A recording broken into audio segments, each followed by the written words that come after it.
It's February 2026, and LeBron James is once again rewriting the limits of basketball history. At 41 years old, he's stepping onto the court for his 23rd NBA season, something no one has ever witnessed before. Most players are long retired by this stage, but LeBron is still suiting up, battling through right-side sciatica, foot arthritis, and the relentless grind of an 82-game schedule. On top of that, he's carrying the pressure of a massive $52 million contract, a number that only adds to the spotlight already fixed on him. Yet despite the pain, the expectations, and the miles on his body, he continues to compete at the highest level, proving that longevity like this isn't just rare, it's legendary. You know, Stu, you look at games later on in the year, especially when the Lakers go to OKC.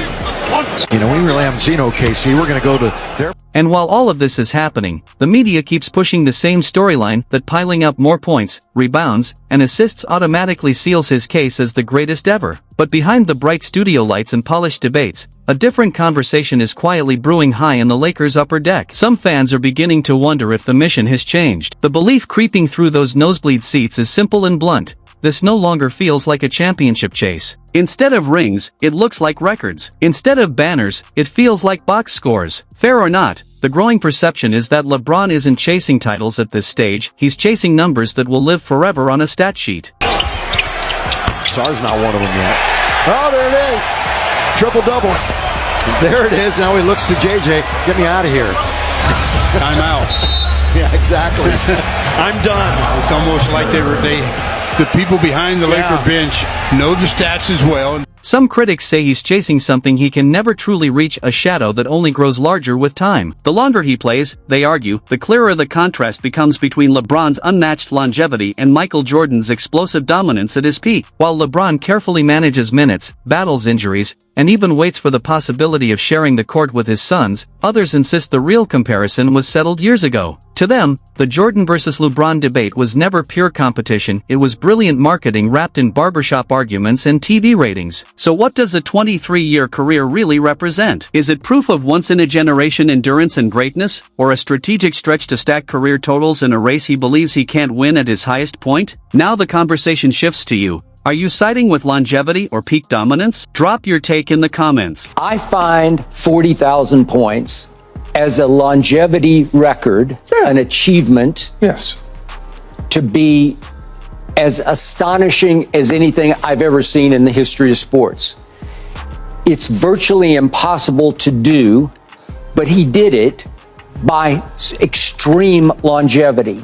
He has revolutionized the way that a professional athlete takes care of his body, just on nutrition, fitness, supplements, all the above. Knowing how to do it, he has shattered the mold of what you can do in basketball. Yes. Because obviously, he's now played 15,000 more minutes than Jordan was able to play. All this, though, is longevity achievement. Of course. The first argument LeBron supporters bring up is the scoring total, 40,000 points, and now, by 2026, over 50,000. On the surface, that number looks like a mountain no one else has ever touched. And statistically, it's historic. But numbers don't tell the whole story without context. LeBron has reached that mark in his 23rd season, stretching his career across more than 2 decades. Michael Jordan, by comparison, played 15 seasons. That's an 8-year difference, nearly a full extra chapter of elite basketball. So the real question isn't just how high the total is, but how long it took to build it. LeBron, congrats on 50,000 points.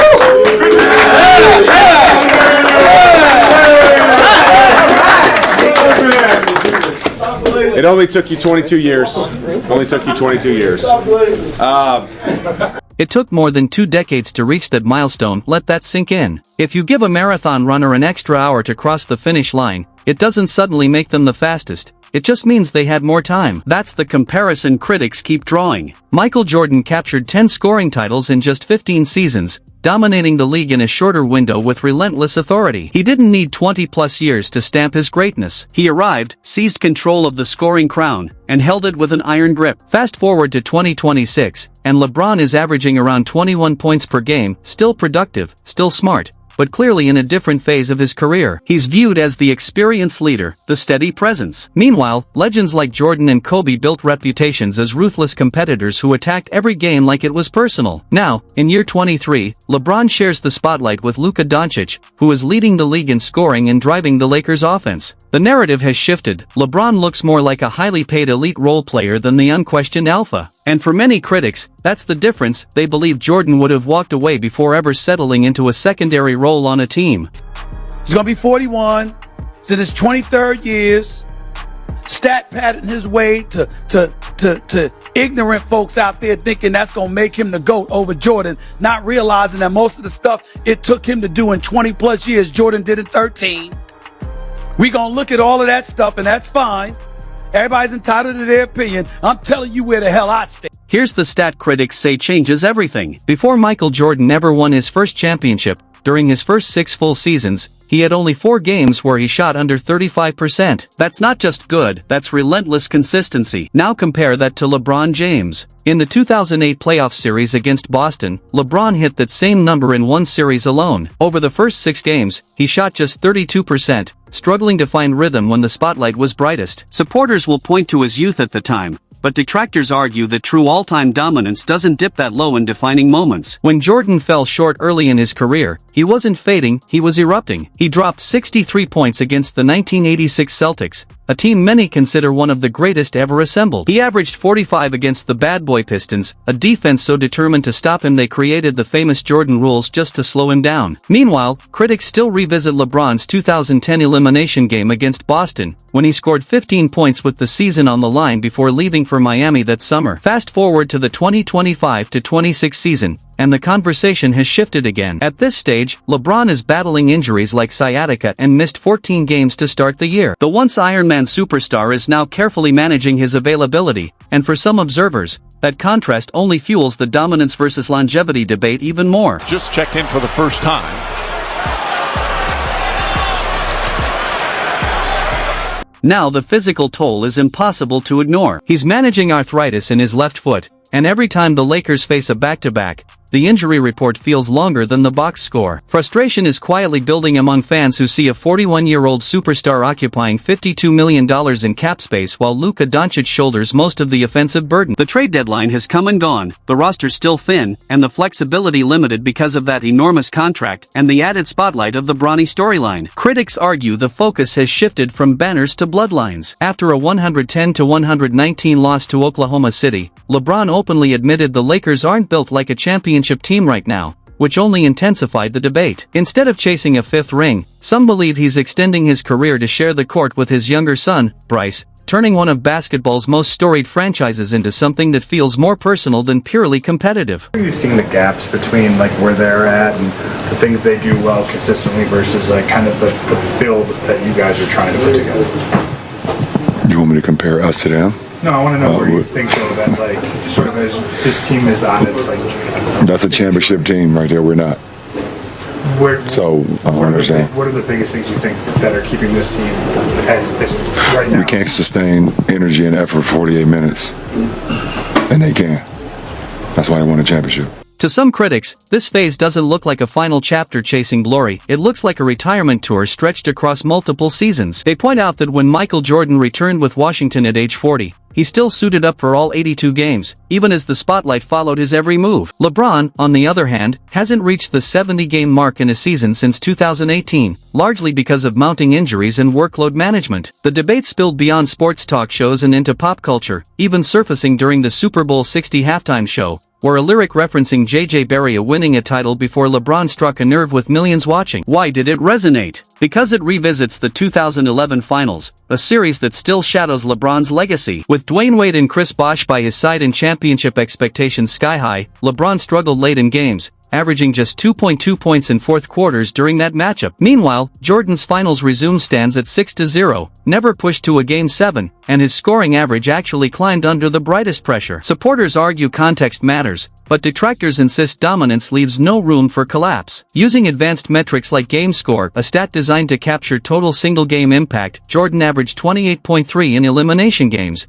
the very moments that define legends. And for many, that's where the separation in this debate becomes hardest to ignore. In elimination games, the gap critics point to is stark: Jordan at 28.3 in game score, LeBron at 19.6, and they argue that difference separates a relentless closer from a merely gifted star. They say you can't claim the throne if your off nights mean fading from the moment. Supporters highlight LeBron's all-around numbers, assists, rebounds, versatility, but skeptics counter with context. Today's NBA moves at a breakneck pace, with teams averaging around 115 points per game, while in the early 90s cracking 95 was a grind. They argue that if you dropped 1991 Michael Jordan into today's space and pace system, free from hand-checking and boosted by freedom of movement rules, his scoring wouldn't dip, it might explode. LeBron, they say, benefits from an era where heavy contact draws a whistle, while Jordan absorbed punishment as a routine part of a road game in Detroit. Meanwhile, the spotlight in 2026 feels less about the Lakers' defensive schemes or playoff positioning and more about whether LeBron can stay healthy long enough to share the floor with Bryce. Detractors frame it as legacy management, even ego. Supporters call it unprecedented longevity and family history in the making. The accusation that he's influenced roster moves to fit his timeline fuels the noise, contrasting sharply with the image of Jordan as singularly obsessed with winning above all else. As LeBron closes out season 23, he will likely stack more milestones, more 30-point nights, more age-defying stat lines, more headlines. But the central argument remains unchanged. Is greatness measured by how long you last, or by how untouchable you are at your peak? For many, Jordan's 15 years of fear-inducing dominance answer that question. LeBron has delivered 23 years of brilliance, tempered by some of the most unforgettable collapses in sports history. The debate isn't about whether he's a top 5 player, he clearly is, but about how he stacks up against Michael Jordan. Comparing the two is like measuring a marathon walker against a sprinter. One stays on the track longer, the other dominates every step of the race. LeBron could keep playing well into his 50s, but he'll never outrun the shadow of 1998. He's undeniably the king of longevity, but Jordan remains the undisputed king of basketball. If you think LeBron's career is more about padding stats than winning, or if the sciatica excuses wear on you every time the Lakers stumble, hit that like button. Drop a comment with the most embarrassing LeBron moment you can think of. Let's see if anyone can defend the 2011 finals or that 8-point elimination game. And if you want more myth-busting on untouchable sports legends, subscribe and turn on notifications. Remember, a crown you constantly have to remind people about isn't really a crown.